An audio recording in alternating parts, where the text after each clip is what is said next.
हमारे माननीय प्रधानमंत्री श्री नरेंद्र मोदी जी की विजनरी लीडरशिप में सड़क, rail, air connectivity, waterways connectivity सहित बड़े बड़े इंफ्रास्ट्रक्चर निर्माण और राष्ट्र निर्माण का जो कार्य हो रहा है, इसका बहुत लाभ दिल्ली, उत्तर प्रदेश और उत्तराखंड के लोगों को भी मिला है। बेहतर कनेक्टिविटी का उत्तराखंड के विकास से गहरा नाता है। इसलिए आज राज्य में 2 लाख करोड़ रुपए से अधिक की परियोजनाओं पर काम चल रहा है। ये परियोजनाएं उत्तराखंड में विकास को नई गति दे रही हैं। तेज और समग्र विकास की इसी श्रृंखला में आज का दिन ऐतिहासिक है, जब माननीय प्रधानमंत्री जी लगभग 12,000 करोड़ रुपए की लागत से बने 213 किलोमीटर लंबे 6 lane Delhi Dehradun access controlled economic corridor का उद्घाटन कर रहे हैं। इस एक्सप्रेसवे से देश की राजधानी दिल्ली और देहरादून के बीच का सफर 6 घंटे से घटकर मात्र 2.5 घंटे हो जाएगा। भारत माता की, भारत माता की। उत्तराखंड के राज्यपाल गुरमत सिंह जी, यहां के लोकप्रिय और कर्मठ युवा मुख्यमंत्री पुष्कर सिंह धामी जी, केंद्रीय मंत्रिमंडल के मेरे साथी नितिन गडकरी जी, अजय टम्टा जी, टेक्नोलॉजी के माध्यम से जुड़े उत्तर प्रदेश के मुख्यमंत्री योगी आदित्यनाथ जी, गवर्नर आनंदीबेन, दिल्ली की मुख्यमंत्री रेखा गुप्ता जी, मंच पर उपस्थित प्रदेश भाजपा अध्यक्ष महेंद्र भट्ट जी, पूर्व राज्यपाल भगत सिंह कोश्यारी जी, पूर्व मुख्यमंत्री भाई रमेश पोखरियाल, विजय बहुगुणा जी, तीरथ सिंह रावत जी, त्रिवेंद्र सिंह रावत जी, उत्तराखंड सरकार के सभी मंत्रीगण, सांसद और विधायकगण और विशाल संख्या में पधारे मेरे प्यारे भाइयों बहनों, देवभूमि उत्तराखंड की इस पावन धरती पर आप सभी को मेरा प्रणाम। बहुत बड़ी संख्या में आए हुए पूज्य संतगण को भी प्रणाम। उत्तराखंड का प्यारा भूलों, भाईबंधों, बावड़ी, भूलियों, शाना बुजुर्गों, आप सबूते नमस्कार।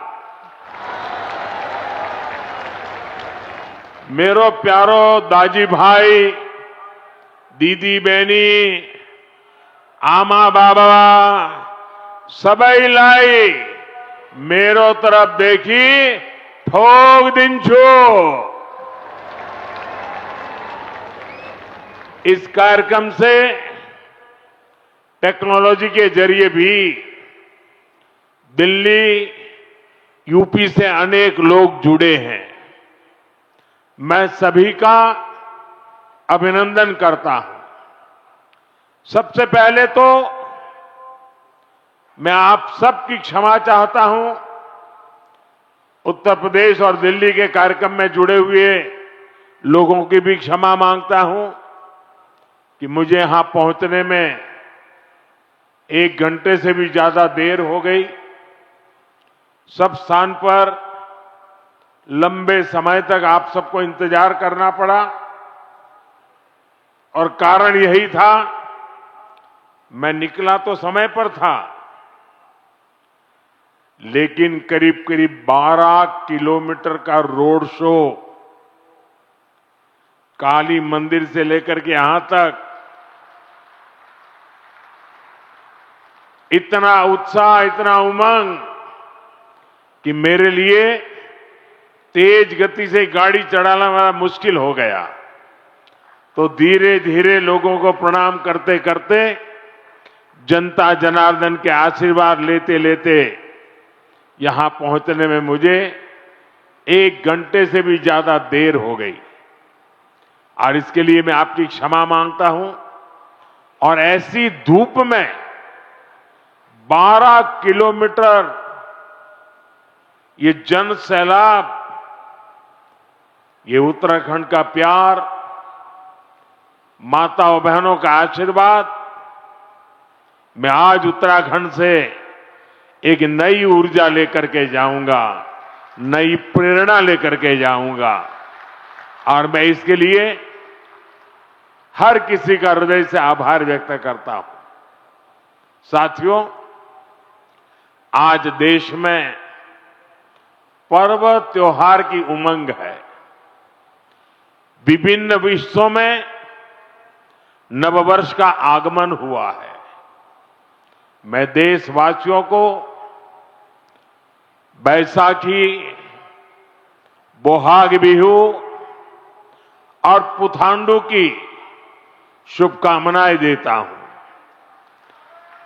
साथियों, अगले कुछ ही दिनों में यमुनोत्री, गंगोत्री, बाबा केदारनाथ, बद्रीनाथ धाम की यात्रा भी शुरू होने जा रही है। इस पवित्र समय का देश के कोटि कोटि आस्थावान श्रद्धा भाव से इंतजार करते हैं। मैं पंच बद्री, पंच केदार, पंच प्रयाग और यहां के आराध्य देवों को श्रद्धापूर्वक प्रणाम करता हूं। मैं संतला माता को भी नमन करता हूं। यहां आने से पहले मुझे मां डाट काली के दर्शन करने का सौभाग्य मिला है। देहरादून शहर पर मां डाट काली की बड़ी कृपा है। दिल्ली देहरादून इकोनॉमिक कॉरिडोर के इतने बड़े प्रोजेक्ट्स को पूरा करने में माता डाट काली का आशीर्वाद बहुत बड़ी शक्ति रहा है। साथियों, उत्तराखंड राज्य अपनी स्थापना के 25 वर्ष पूरा करने के साथ ही 26वें वर्ष में प्रवेश कर चुका है। आज दिल्ली देहरादून एक्सप्रेसवे के उद्घाटन के साथ इस प्रगति में एक और बड़ी उपलब्धि जुड़ी है। आपको याद होगा, बाबा केदार के दर्शन के बाद मेरे मुंह से अनायास निकला था कि इस शताब्दी का तीसरा दशक उत्तराखंड का दशक होगा। मुझे बहुत खुशी है कि डबल इंजन सरकार की नीतियां और उत्तराखंड के लोगों के परिश्रम से ये युवा राज्य विकास के नए आयाम जोड़ रहा है। ये प्रोजेक्ट भी उत्तराखंड के विकास को नई गति देगा। इस एक्सप्रेसवे का बहुत बड़ा हिस्सा यूपी से होकर गुजरता है। इससे गाजियाबाद, बागपत, बड़ौद, शामली और सहारनपुर जैसे अनेक शहरों को भी बहुत फायदा होगा। टूरिज्म के लिहाज से यह प्रोजेक्ट बहुत अहम है। मैं पूरे देश को इस प्रोजेक्ट की बहुत बहुत बधाई देता हूं। साथियों, आज डॉक्टर बाबा साहब आंबेडकर की जयंती भी है। मैं बाबा साहब को कोटि कोटि देशवासियों की ओर से श्रद्धांजलि अर्पित करता हूं। बीते दशक में हमारी सरकार ने जो नीतियां बनाई, जो निर्णय लिए, वो संविधान की गरिमा को पुनः स्थापित करने वाले रहे हैं। आर्टिकल 370 हटने के बाद आज पूरे देश में भारत का संविधान लागू है। जिन दर्जनों जिलों में माओवाद, नक्सलवाद खत्म हुआ है, वहां भी अब संविधान की भावना के अनुरूप काम हो रहा है। देश में समान नागरिक संहिता लागू हो, यह हमारे संविधान की अपेक्षा है। उत्तराखंड ने संविधान की इस भावना को आगे बढ़कर और उस भावना को आगे बढ़ाकर पूरे देश को राह दिखाई है। साथियों, बाबा साहब का जीवन गरीबों को, वंचितों को, शोषितों को न्यायपूर्ण व्यवस्था देने के लिए समर्पित था। हमारी सरकार आज उसी भावना के साथ हर गरीब, हर वंचित को सच्चा सामाजिक न्याय देने में जुटी है। और सामाजिक न्याय का एक बहुत बड़ा माध्यम देश का संतुलित विकास है। सबको सुविधा है, सबकी समृद्धि है। इसलिए ही बाबा साहब आधुनिक इंफ्रास्ट्रक्चर की, औद्योगिकरण की भरपूर वकालत करते थे। साथियों, भविष्य की दशा और दिशा क्या होगी, अक्सर लोग इसके लिए हाथ की रेखाओं को दिखाते हैं।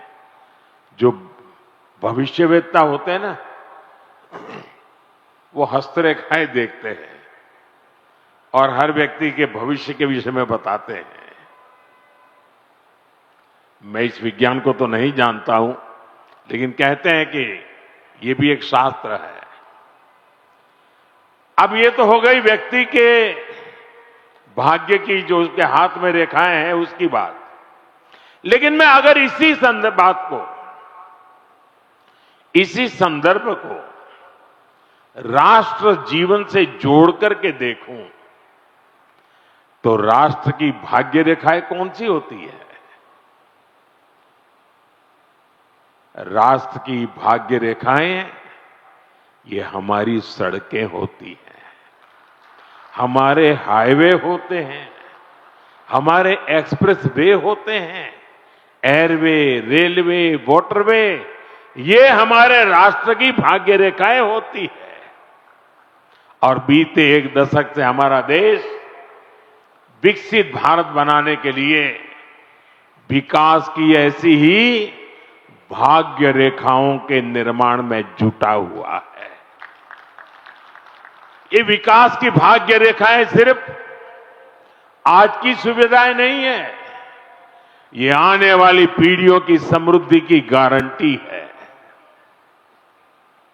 और ये मोदी की भी गारंटी है। बीते दशक से हमारी सरकार राष्ट्र के इन विकास रेखाओं पर अभूतपूर्व निवेश कर रही है। मैं आपको एक आंकड़ा देता हूं। अभी नितिन जी ने बहुत सारे आंकड़े सिर्फ उत्तराखंड से संबंधित बताए आपको। देखिए, साल 2014 तक ऐसे इंफ्रास्ट्रक्चर के लिए साल में पूरे देश में 2 लाख करोड़ रुपए भी खर्च नहीं होते थे। ये मैं पूरे हिंदुस्तान की बात बताता हूं। 2 लाख करोड़ भी नहीं होते थे। आज ये 6 गुना अधिक 12 लाख करोड़ रुपए से भी ज्यादा हो चुका है।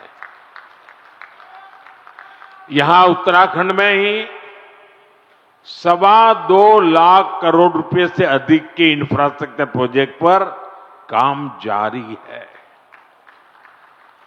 2014 के पहले पूरे देश के लिए 2 लाख करोड़, आज अकेले उत्तराखंड के लिए 2.25 लाख करोड़ रुपया। कभी उत्तराखंड के गांव में सड़क के इंतजार में पीढ़ियां बदल जाती थी। आज डबल इंजन सरकार के प्रयासों से अब सड़क गांव तक पहुंच रही है।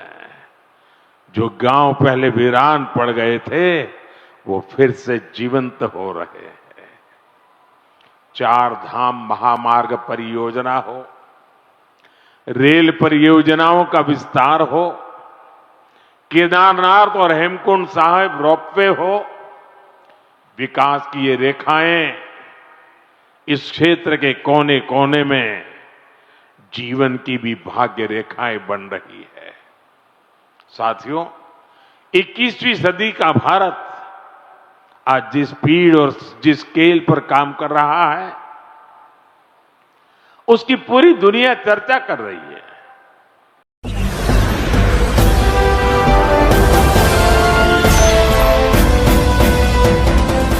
आप देख रहे हैं लाइव न्यूज 99 राष्ट्र सबसे पहले।